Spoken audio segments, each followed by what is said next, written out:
Welcome, I'm Paul, this is Dave. Today I have 14 Glitch in the Matrix and paranormal stories for you. My two favorite ones involve gold and silver. Let's get to it. Case file number 3288, written by Mao 5 Keter, A Message in Silver.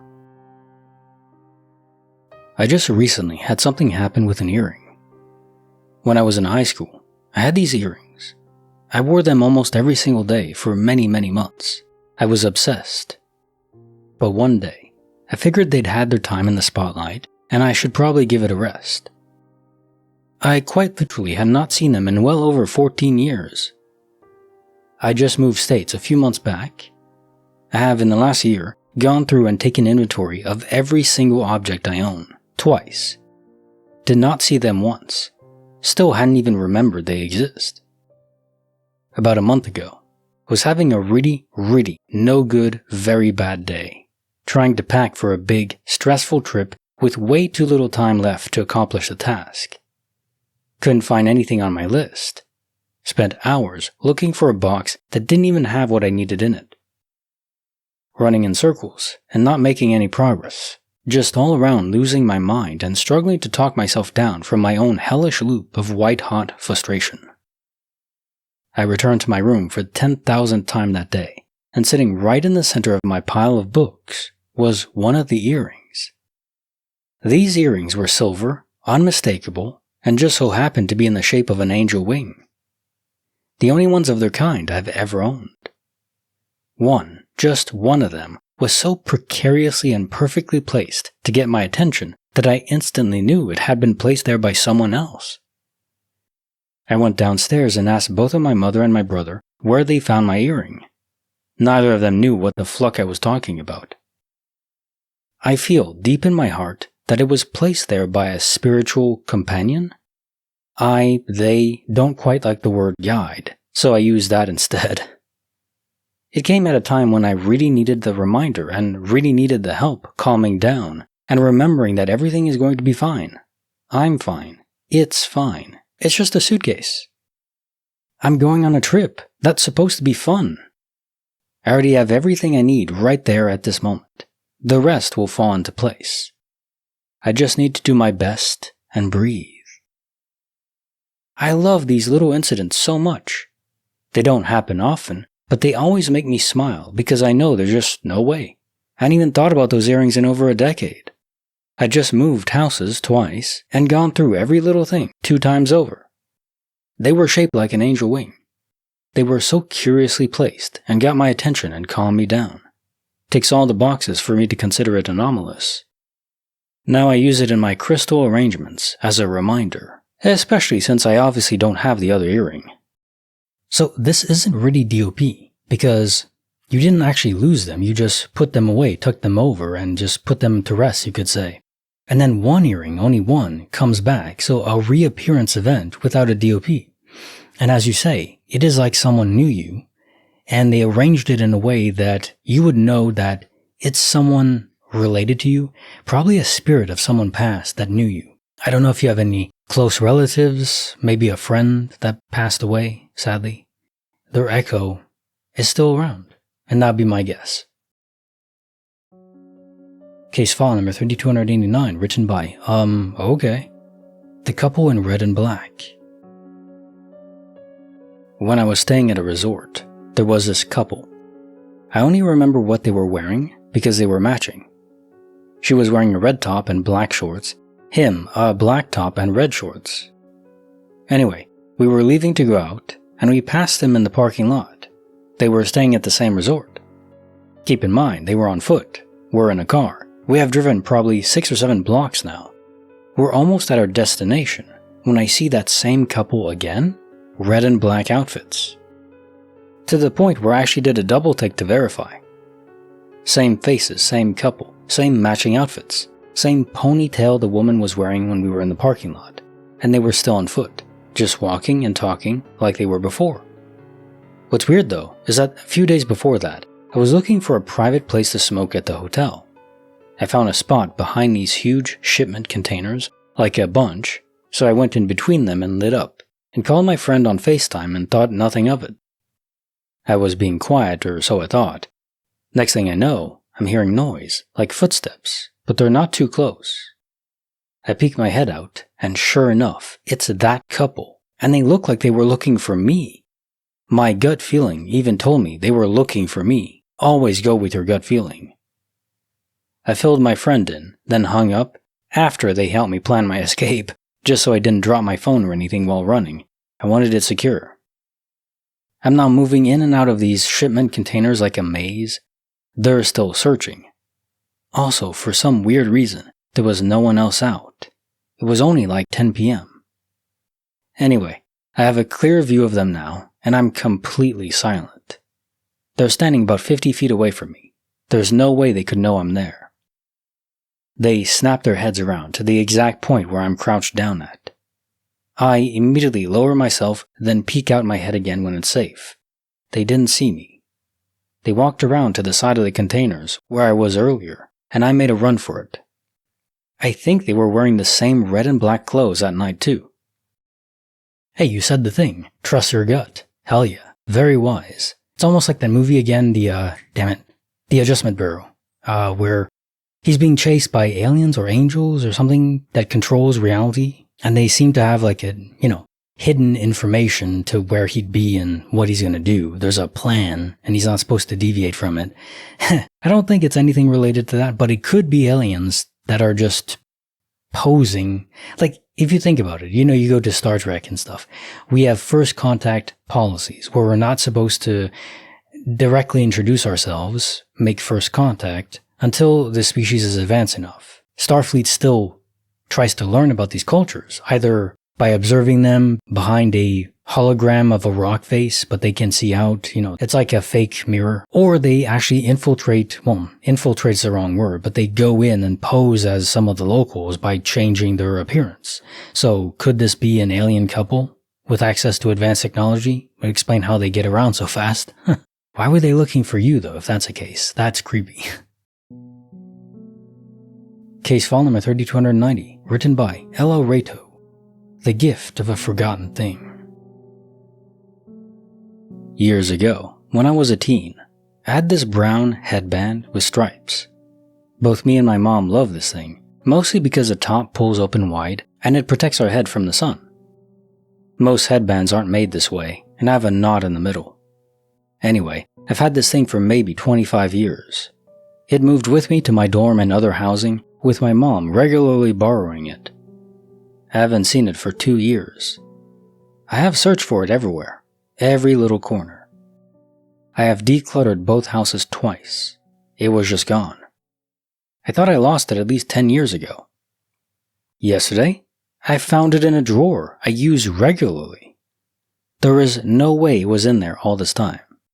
I had moved on, but my mom still mentioned this headband every few months. I love this glitch. The thing I was actually looking for yesterday is gone though. A brush that removes lint from fabric. I gladly made the switch though, to that being missing, as it's replaceable, and we never found a headband quite like it. I wrapped the headband as a gift for Christmas for my mom. I think she'll love this one. Case file number 3291, written by Hero Shade. 16 Hours Unseen. I was home early from work one day, playing some games on my computer. My desk is set in what I call the "you're gonna get caught" formation, as when I'm sitting there, the door is at my back and anyone who walks in will see whatever's on the screen before I can exit out of it. I'm playing Medieval Total War, making Spain my bitch, when I decide to go get a drink. I spun around in my chair, and there was a man-shaped shadow on the wall outside my bedroom door. I jumped when I saw it, and hit the roll-out keyboard thing in my desk, which seemed to scare whoever it was away.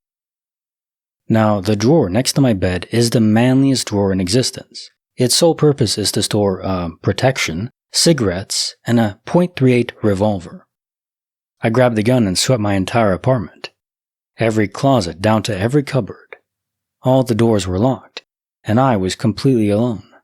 But at some point that afternoon, somebody was watching me flux Spain. I spent the next 5 hours sitting in my locked room playing Total War with a loaded .38 on my desk, until my roommate came home. We then did another sweep, him with a wakizashi because we're just bawling like that, and again turned up nothing. We laugh it off, have some beers, move on with our day.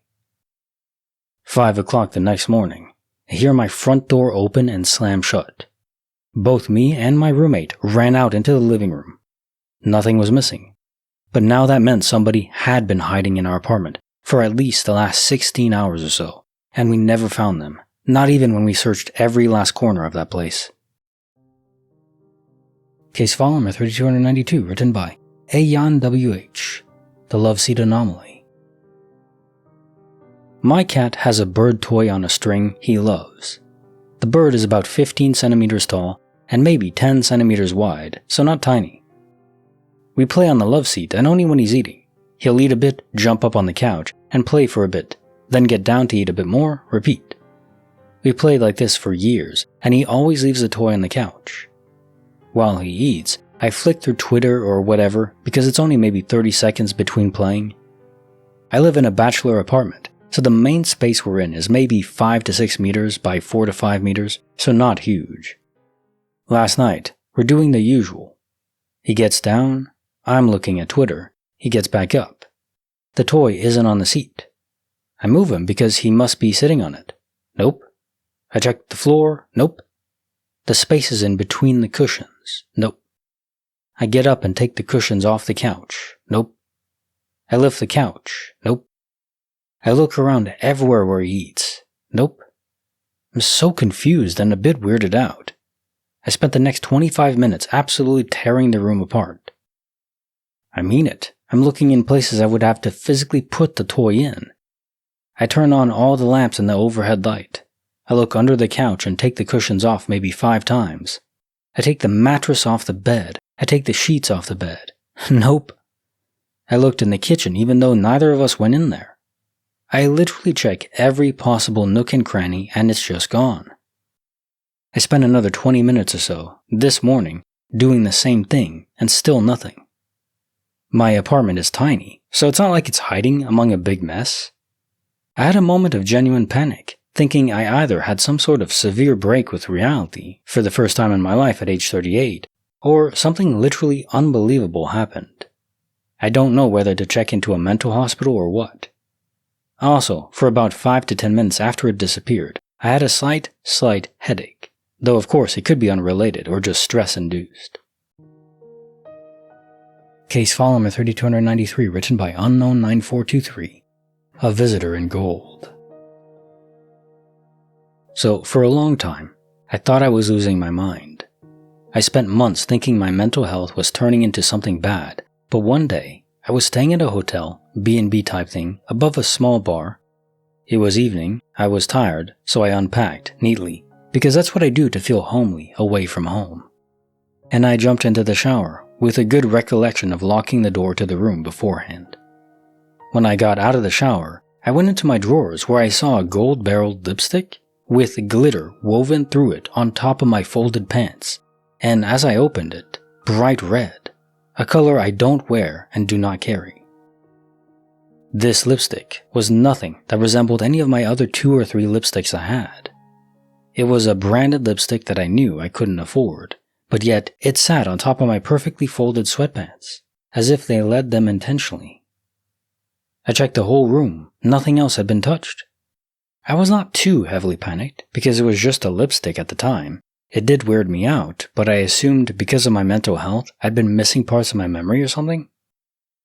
One thing I did do though, when leaving, was to ask the lady at the bar if anyone had been in my room this morning to do checks, and she was adamant that because I had placed a sign on the door, nobody would come in at all, reassuring me that the paid late fee to leave and the sign would mean privacy unless an emergency arose.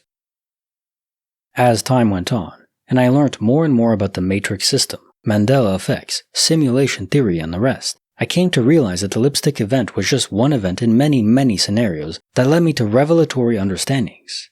Like a dot-to-dot connection, you begin to understand one piece, and then a whole new section to understand opens up. It feels like there are always going to be more questions than answers, and I'm learning to be okay with that. But it is difficult living in a world that we aren't trained to understand. I like this DOP because it's, again, they're most of the time small, but it's very focused, and there's so many little details packed into the fact that this lipstick is nothing like you would ever have, and you were in a locked hotel room, and why would anyone break in just to leave it there? Like, is that a prank that someone would do? Like, I get pranking people that you know, but this would be a crime to break into someone's hotel room. Who in their right mind would do that just to prank someone? Risk going to prison to prank someone? No? That doesn't make any sense. So if you rule out a prank, then there really is nothing else that could have happened. It's not like there's a hole in the ceiling and lipstick just fell into your sweatpants, your folded sweatpants. No. In a drawer, too. No. 100% has to be a glitch. And it's just so small, but I love it. Case file number 3294, written by Rusty Shackleford, 3427. White dress, white cat. My family owns a farm in upstate New York, and we all pitch in to care for the place. The history of the farm is all over the place, from a slave storage station to a slaughterhouse and some other stuff.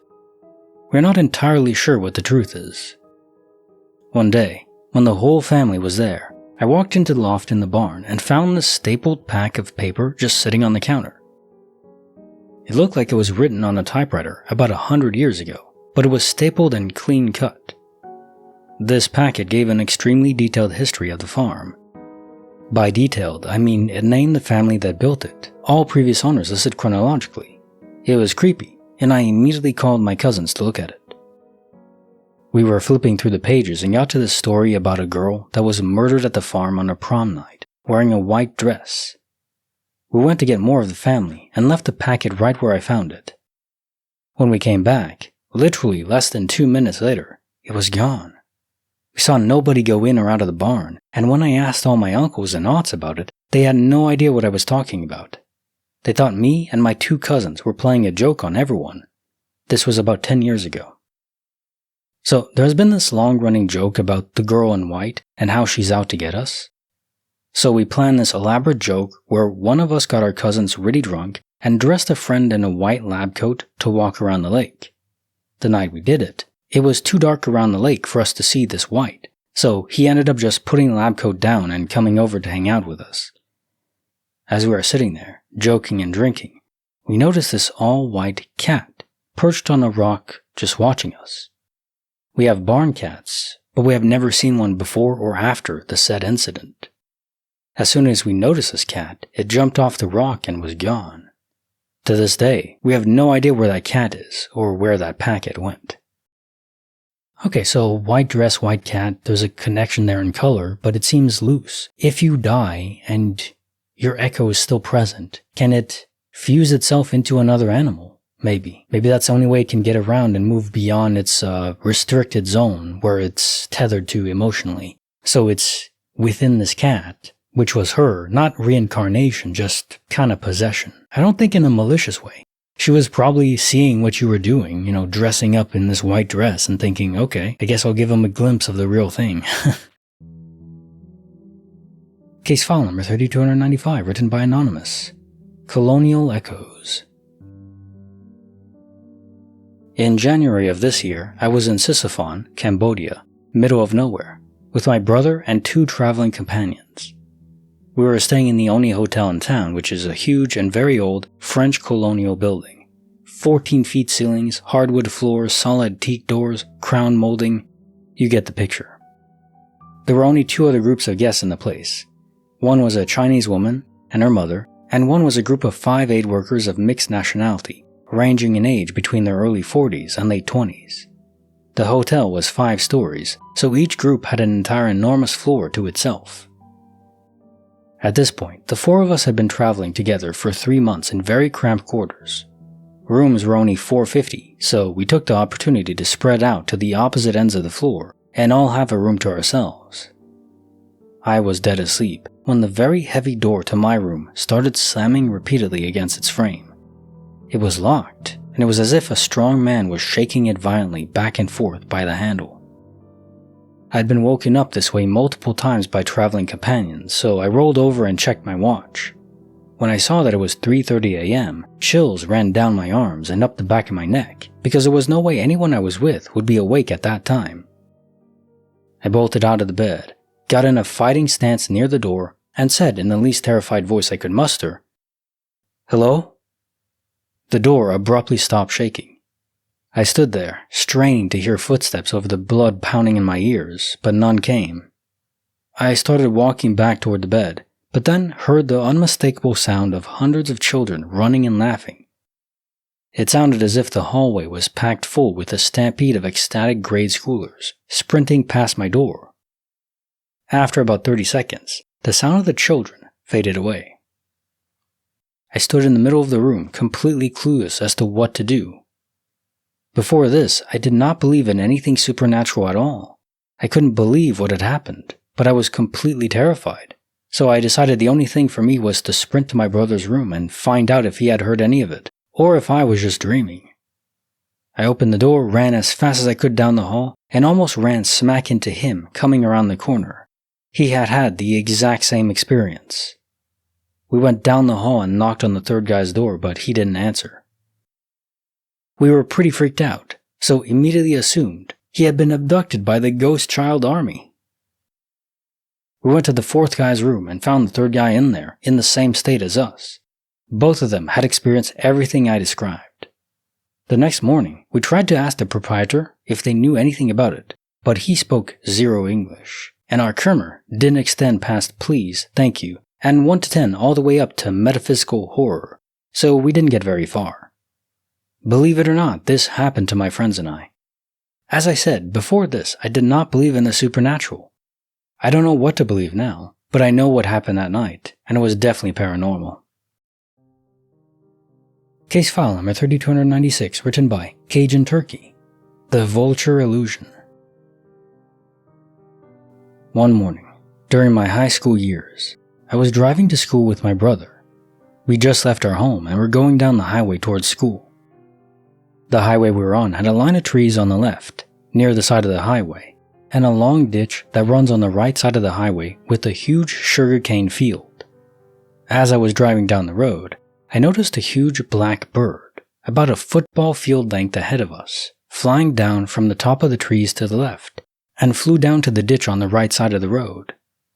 I thought to myself, must be a turkey vulture. As I was driving and about to pass where the bird landed, a tanned white man with a goatee was climbing out of the ditch, staring at me as I drove by. I didn't see a bird anywhere. I asked my brother, "Did you see that?" And he said, "No, what?" I explained to him what I saw, and he said he wasn't paying attention and that he was half asleep. Still don't know if I saw something real or was hallucinating. It reminded me of that book or show Animorphs, but I still think about that incident and have no clue what I saw. Case file number 3297, written by Tush Tush. The 3-Foot Terror Zone. I went to see Paranormal Activity when it came out in the cinema, and didn't think much of it until I woke up freezing in the middle of the night a couple days later. Expecting to be in my bed, when I awoke from the cold, I found myself huddled in the corner of my room, with my knees up against my chest, shivering and awkwardly angled to be facing my bed. I had never slept well before, and tried to forget about it. I went to stay at my dad's house that weekend. He uses my room for storage, and the room is a sort of L-shaped, though part of that L, which is about 3 feet by 3 feet, is blocked off by stacks of boxes, an old running machine, and general tatteredness, piled almost to the ceiling. That night I awoke again at about 3 a.m., this time because I had a pain in my neck.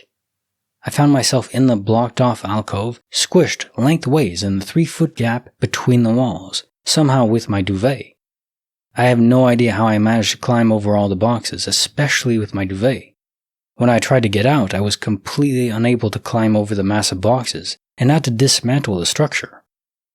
Even then, making a return trip for my duvet, it's fair to say I was freaked out as fuck. Case file number 3298, written by Literature Fracture. Pitch black at the brightest hour. A few years ago, I was up north with my cousin and uncle at their cabin. We were driving down a road where an old schoolhouse once was, and stopped to go take a drink of water at the artesian well that was there. It was in the middle of the day. The sun was brightly shining. I heard my cousin say, "What are those things?" I glanced down the road in the way she was pointing and saw that a group of pitch-black things were moving across the road down the street. At first I assumed they were deer, but they were more humanoid-shaped. It was so bright outside that they should have had some color. It was as if a group of people had dressed themselves in black from head to toe and were moving across the street. If they were people and not some sort of strange animal, we still weren't sure. So we walked back to our car and decided to drive down the road to figure out what those things were. But by the time we drove to the place where they had been, there was no trace of them. There weren't any houses nearby, and the woods were so thick that it should have taken them longer to vanish into them. There weren't any footprints or hoofprints in the gravel of the road, no broken tree branches where they had moved into the woods, nothing. It's like they had never been there. Case file number 3299, written by Not Your Average Wizard. The freeze sound in the dark. Last summer, I started playing Silent Hill, Shattered Memories with my little sister. She's 13 and I'm 17, and I was more scared than she was. Actually, she was helping me because I was too scared to play alone. It was a Wii game, and we shared the controls. She used a nunchuck and I used the main one. It was a lot of fun.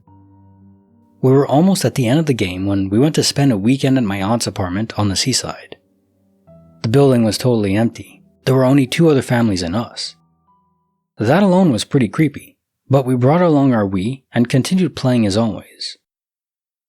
The next day, my dad told my sister and I to go to the enormous garage and take some things from the car. We went there and put the lights on and started walking towards the car. Then the lights were out and there was a sound. It was exactly like the sound the game makes when the world freezes and monsters start to appear. My sister and I started screaming and running like crazy to reach the car, and I heard her saying, "We're gonna die here." The sound was louder and louder.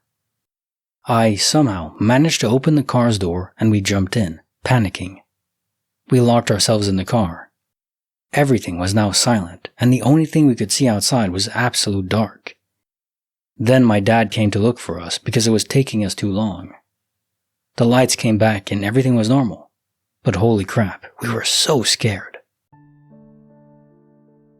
Case file number 3300, written by Cat Food Sushi. The Little Laugh Below. So I'm staying with my aunt and uncle on their huge property in the countryside. Their nearest neighbor lives 17 miles away and farm alpacas. To set the scene, my uncle and aunt had a son who drowned in the dam on their property at age 4. So I'm walking their 2 dinky little dogs around the property on leashes when we get to the dam and they start to go flucking nuts, just freaking the fluck out. They're pulling on the leashes and howling. They're going so psycho that they get out of my grip and literally run like the flucking wind into the trees. This is where it gets spooky. At this point, I'm down by the dam, no dogs, no uncle, and the nearest neighbor 17 miles away. When I hear a laugh, not a creepy cackle, the laugh of a little kid, coming from inside the dam, like in the flucking water, man. I spoke to my aunt about it when I was finished being terrified, and apparently Peter, my cousin, can be heard down there all the time, but rarely laughs or speaks to people, and that he must like me, and that he always did love making friends. This is the point where I basically crap myself. This is especially terrifying because I could see people trying to rescue a kid that they hear, but it's just a ghost and they don't know that. So they're down there risking their lives trying to save someone who's already passed. That would be very sad. And obviously I don't think the intent of the kid or the kid's echo. Just sad all around. Case file number 3301, written by Ami Palone. In the Valley. I grew up in a pretty rural area, not far outside of Little Rock, Arkansas. My friend, with money, had a huge house out near Chenal Mountain, and dozens of acres of private forest surrounding it. Our group of friends was really into camping and canoeing, and so we'd often make use of mutual time off by either camping on his land or, if time allowed, planning longer trips in the state. When we'd camp on his land, everyone knew you were fair game for scaring if you showed up last or late or after dark in general. You'd park on the unlit driveway, walk around the house, past a man-made pond, and from there, into the darkest butt trees. His family had peacocks too, which, if you've ever been around, you know that they make a shrieking sound. You'd be walking tense through the dark, knowing at any moment that a pack of probably drunk friends were going to hop out at you and scream. Har har, got that out of the way. Now let's have a bonfire and enjoy the rest of the night. Longer camping trips away were no different. Scaring one another was just part of the expectation. We'd often go up to the Buffalo River, since it's good canoeing and fairly deserted most of the time, and gorgeous. There are lots of small, narrow valleys nearby that most tourists don't venture into, so you can basically have them to yourself. So I haul butt after class to get up to the Buffalo before dark, to set up a tent, and one other friend is going to come up after work and hike in to meet me. I get there with an hour or so of dusk light left, so I set up camp, get a fire going, cook some dinner, etc. The hours wear on and I'm getting sleepy, so I leave the fire going a bit and pop into the tent with a book. My friend knows where to come. The coals will be a beacon for another couple of hours, so it's no bother that I get tired of waiting, and if I fall asleep. I read for a while, but as usual, end up getting dozy and just curl up under the blankets and enjoy the quiet. At some point, I'm startled awake by someone rushing to the side of the tent, like when someone runs past and swipes their hand along the fabric. After the shock wears off and I come to, I realize that my friend is finally here, and the jerk is playing a scare card. I call out to him something along the lines of, "I was asleep, you jerk!" But he doesn't say anything, and I don't hear him moving around. He's keeping up the gag, so I just lie back down. After a few quiet moments, I hear him running towards the tent again, and he does the swipe thing again. This repeats 3 or 4 times before I shout out again, "Dude, I get it, calm down. Get in, there's already blankets and everything in here," but nothing in response. Again, I just think, what a jerk, and curl back up. I'll wake up again when he decides to get in. Maybe he's going to build the fire back up and hang out for a while before calling it a night. Cut to morning. I'm waking up. He never came in the tent. I unzip the front flap, thinking he's passed out outside, but I don't see him. And Mother Fricker has left a mess. The fire ring and ashes are all scattered. Some of the coals have made it all the way to the edge of the tent and scorched it. My towel and clothes that had been hanging up are gone. The Dutch oven is a good 40 feet away, etc. I find my towel closer to the creek in the valley, but I can't find my shirt, and at this point I'm really irritated. After waiting most of the day for him to pop up and laugh, I'm so pissed that I pack everything up and trek back out to the car. I get home and call his house, this is pre-cell phone, and he answers apologetically. He'd flucked up his leg at work and had gone to the ER, where he'd had a knee immobilizer put on. He figured I'd realize something had come up and not wait for him, so I told him what had happened, and we both got the super flucking willies. Yeah, I understand you're a group of friends, just understanding that if you're in a vulnerable state, you're going to be pranked. You're going to be scared. It's just how things go. I think especially more with boys. I mean, I think girls do it too sometimes, but there's a certain aspect to boys that we just really enjoy scaring the crap out of each other. I don't know why. Anyways, this was reminding me of a time I went with my dad camping, and, we didn't have anything truly terrifying happen, but it's just a good memory to have, that's all. That's all I wanted to say. Now time for the jokes of the day. I bought a world map, took it home, gave my wife a dart and said, "Where you land the dart, I'm taking you on holiday." Turns out, we're spending 3 weeks behind the fridge.